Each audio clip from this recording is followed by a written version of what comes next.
Hello. So today I'm gonna make a heat transfer method and I will restock the bourbon and tobacco soap.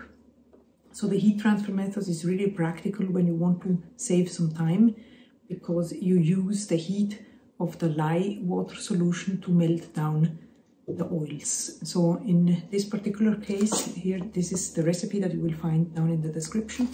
I have the hard oils here. So this is coconut oil and palm oil, already pre-measured in this like bigger kind of container so that I can accommodate the soft oils that are over here. This is olive oil and then castor and sweet almond oil. I'm going to add these later on once the lye water melted down the hard oils. You will see this in just a moment.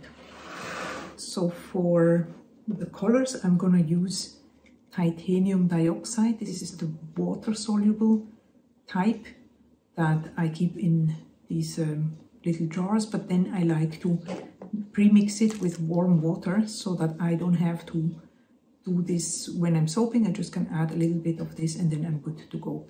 I just keep it in this pastry kind of bottle here that comes with a little cap, so it's very practical and I can easily store it. And these are the other two colors that I'm gonna use for the smaller portions. The blue and gold mica and chestnut brown mica, both from You Make It Up. So what I'm gonna do right now as a next step is measure out the lye water, and then I'm basically ready to mix it with the hard oils. I'm just gonna take my gloves, goggles, and so forth for safety.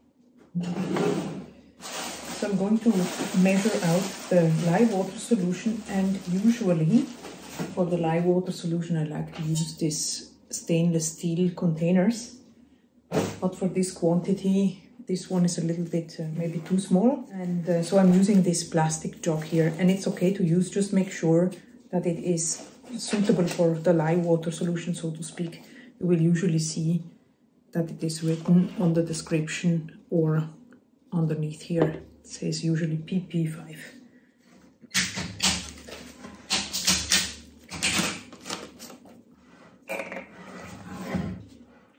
You always want to use distilled water because the normal tap water contains small metal residues that can react badly with the lye.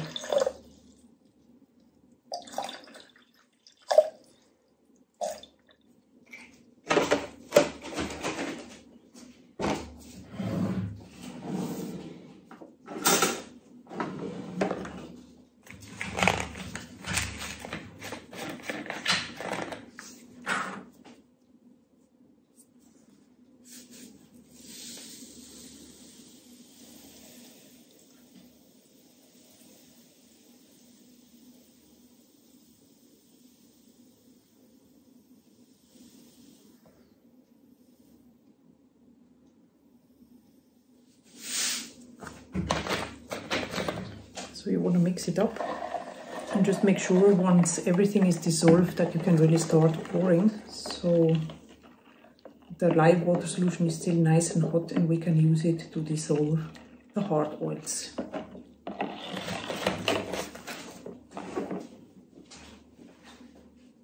So we are ready to go. I chose this angle here so you can really see what I'm doing.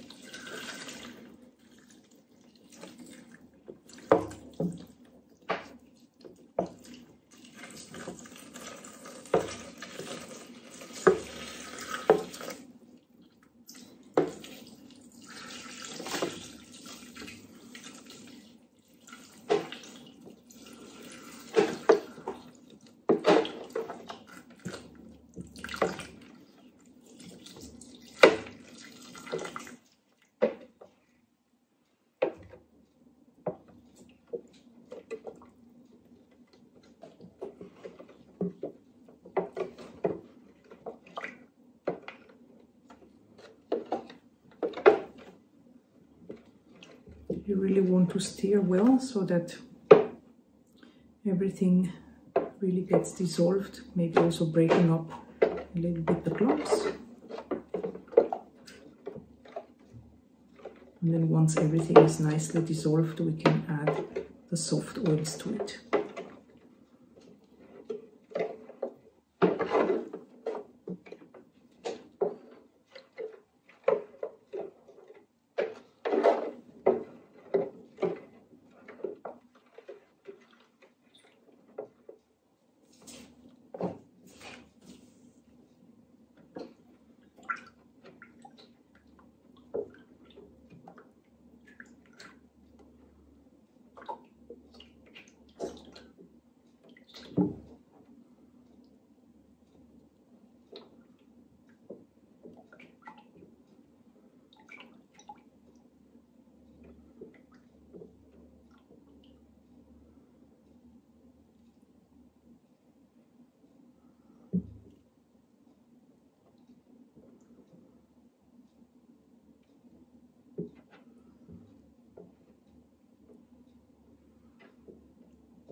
Temperature check. Okay, we are at 51 Celsius.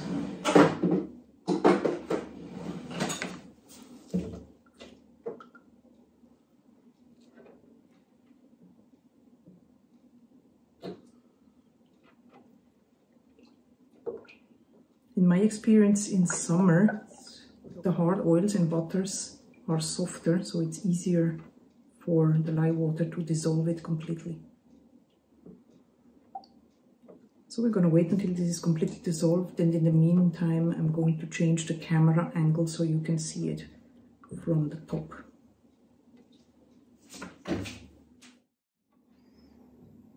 So we're almost there. You can see there are just little clumps there. Looks good. Looks very good.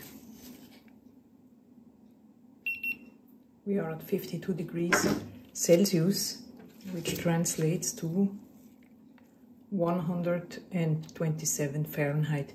Of course, adding the soft oils will make the temperature also decrease quite remarkably. So it looks good here. It looks like everything is really nice and dissolved. So I'm going to add the soft oils now.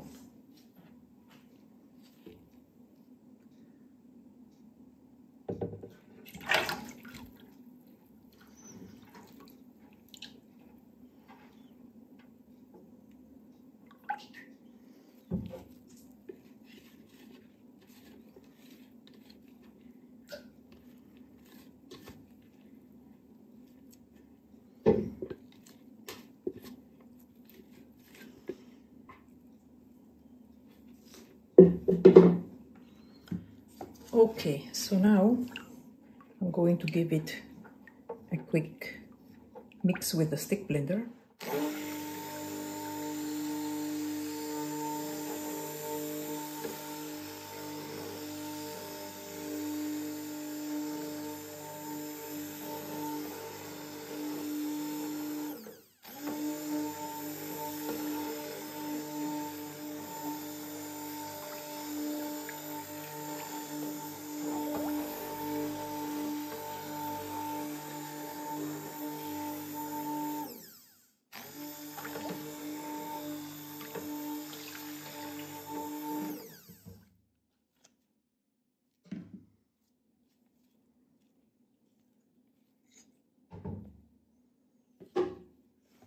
I'm also adding a little bit of sodium lactate to make sure that I can unmold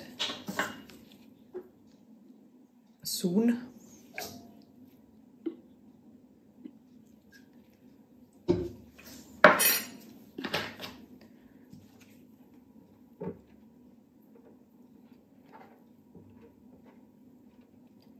Alright, so the majority of the soap is going to be white or whitish, and then I'm just going to split off a little bit in these two containers here for the accent colors.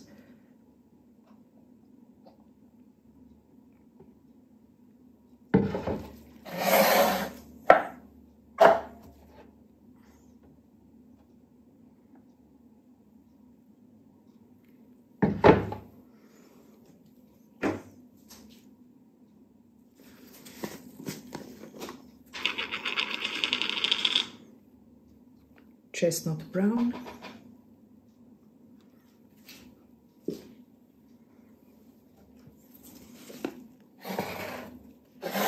And the blue and gold mica.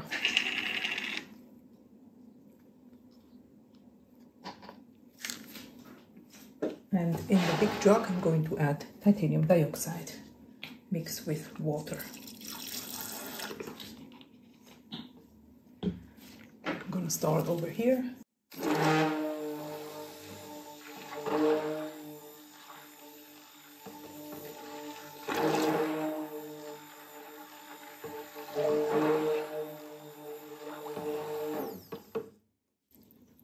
This cream color is what I was going for, and we go over to the next color here.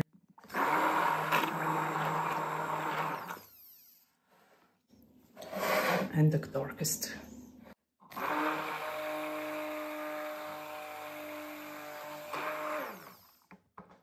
This way I also don't need to clean the stick blender in between.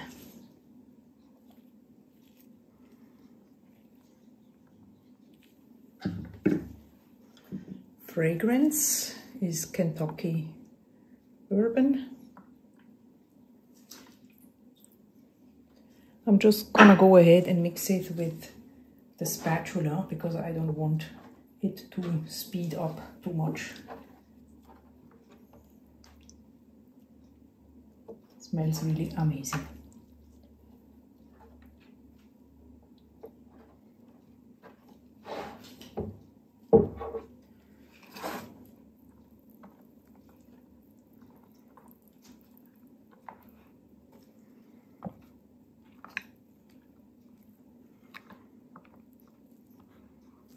So we are ready for the pour. I'm just going to get my cranberry 5-pound mold.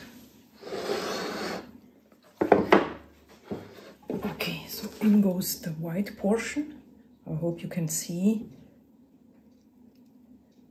The majority goes in straight away.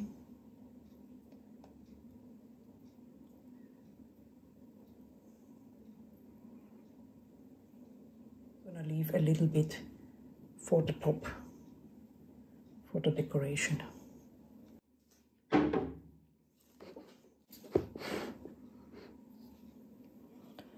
So then we're gonna start with this color here. I'm just gonna go in from a little bit up high so that it can penetrate a little bit in a zigzag, like so.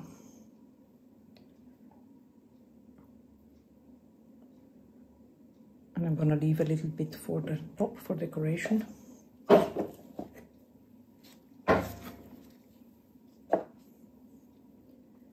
And the same with the darker brown.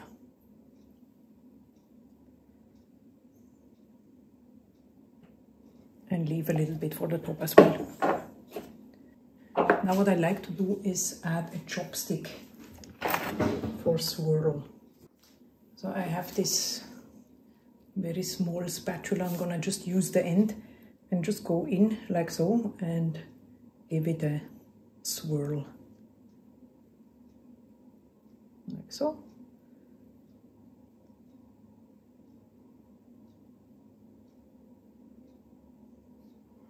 Voila. Now I'm gonna finish off the top. First I'm gonna go in with the light color, the cream color.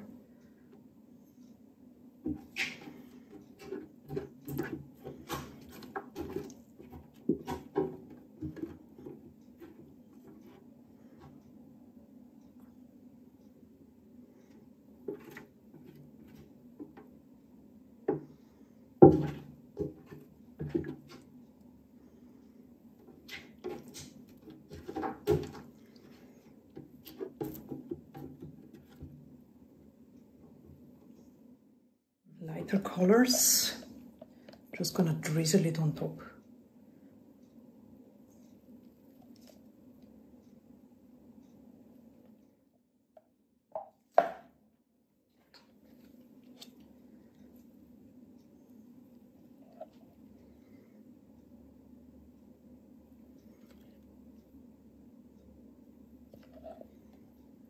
Oops. It's not fun if it doesn't get messy. Don't you think? That's what we used to say when we were kids around here.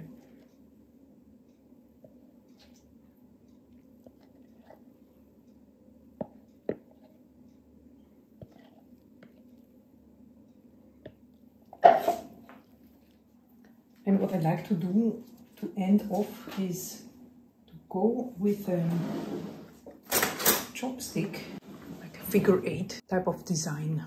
Put you in a correct angle so you can see. And that way you can drag the colors a little bit and make it weird kind of design. I'm just going to tap this down a little bit.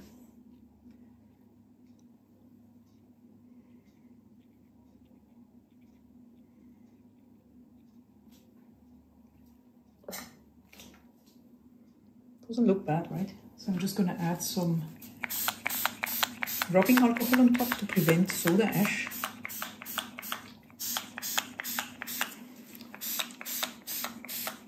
And then I'm going to leave it for about 24 hours and then come back and unmold. As a little tip for the cleaning, I'm just letting this sit for 24 hours as well, and then it's very easy to clean. But I'm not gonna bother and go now trying to remove the fresh soap, and it's a huge mess. I don't want to do that. So I'm just popping everything in here, and then tomorrow I'm going to put it in the sink. Also including this giant spatula rest that I recently got, which is absolutely practical. So here we go. It's the next day, and as you can probably tell, the soap is completely hardened. So it became soap overnight, and now it's really easy. I can just pop it in the sink and fill it with hot water, and then it will be very easy to clean afterwards.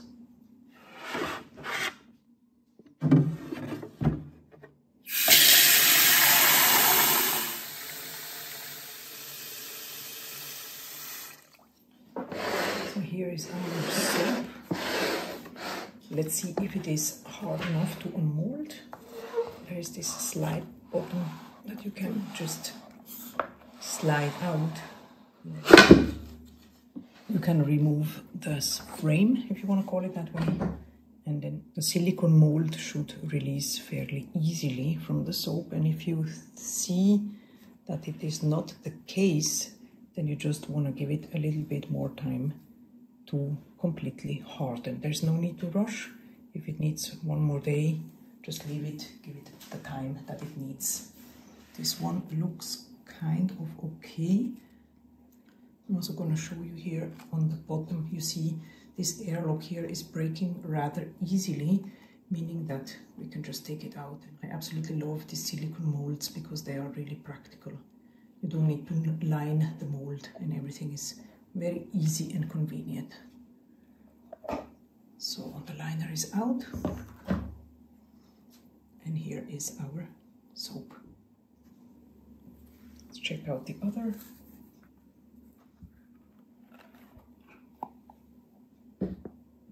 Super easy to peel off. So now we're gonna go ahead and cut them. So this is my multi-bar cutter here. It's custom made. Like, I could really choose the width of the strings. These are guitar strings, by the way. So if you want to change it, you can also just use regular guitar E strings. This was handmade from a company in Germany that is unfortunately not in business anymore, but I'm sure that there are many other options in your respective area.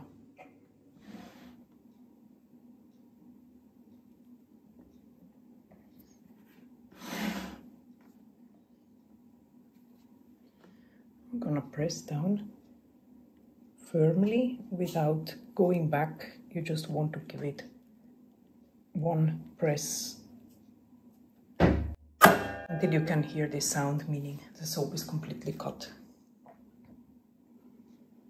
This is the swirl on the inside.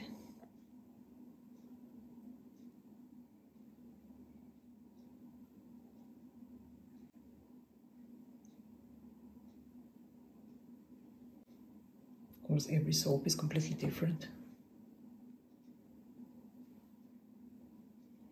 Now for the second part, and then what I do is I'm just gonna come in with a kitchen paper and clean the strings so that the soap residues are not dragged throughout the piece of soap.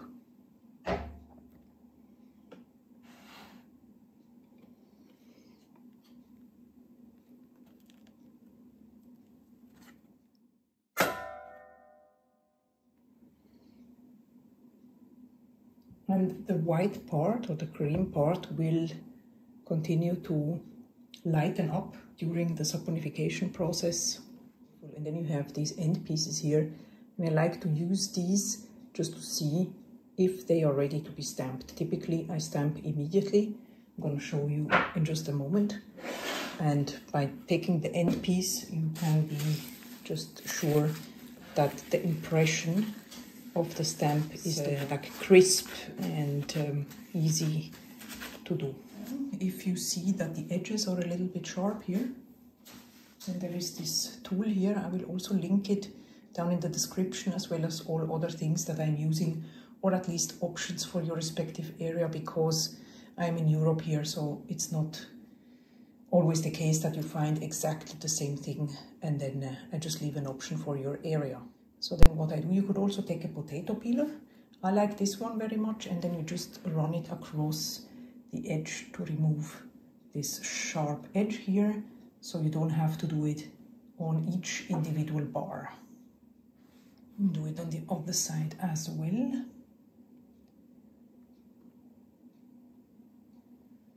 So then I pop this one into the soap cutter.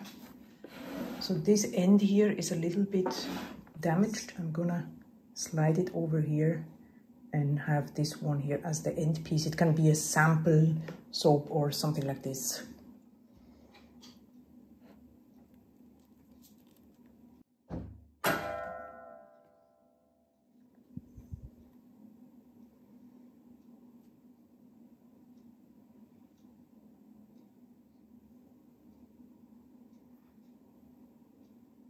Depending on how much accent color you put there, how many times you swirl along, you have different kinds of patterns, and it's always nice to experiment. This one is really cool. And this is the end piece.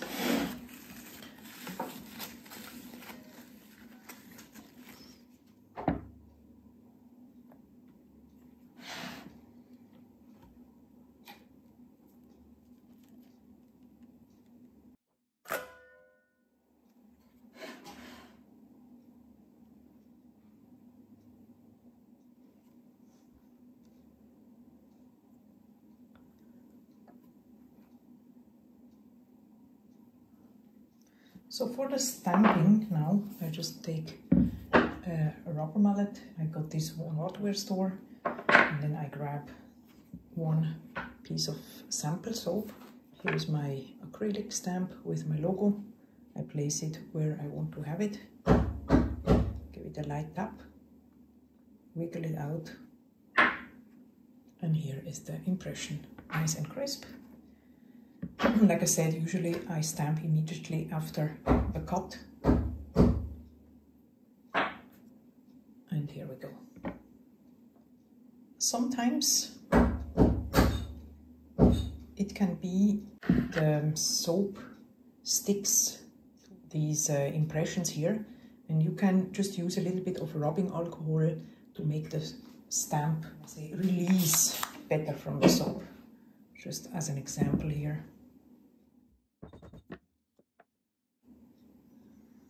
Usually for me it works also without rubbing alcohol. In some cases you might need it. It's nice and easy.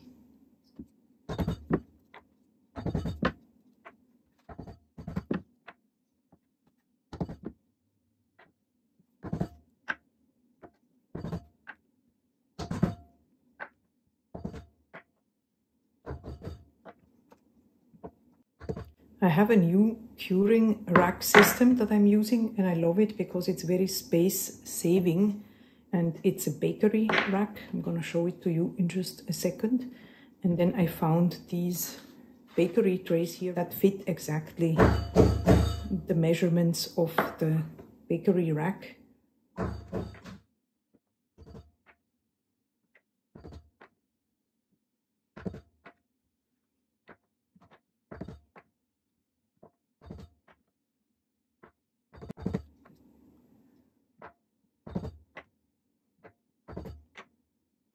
And by the way, this bamboo butcher block is amazing to work with. And it's also a very eco-friendly material because bamboo grows extremely fast. It's actually a grass, it's not a type of wood. Did you know?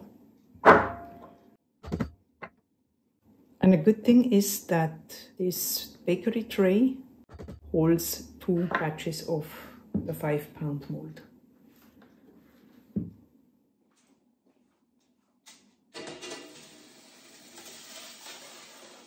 So here we go. The soaps will now cure for 4 to 6 weeks, of course. And if you're interested in more soap making related videos, please check out the playlist here on the screen where you will find many more. See you very soon in the next video and have a wonderful day. Bye bye.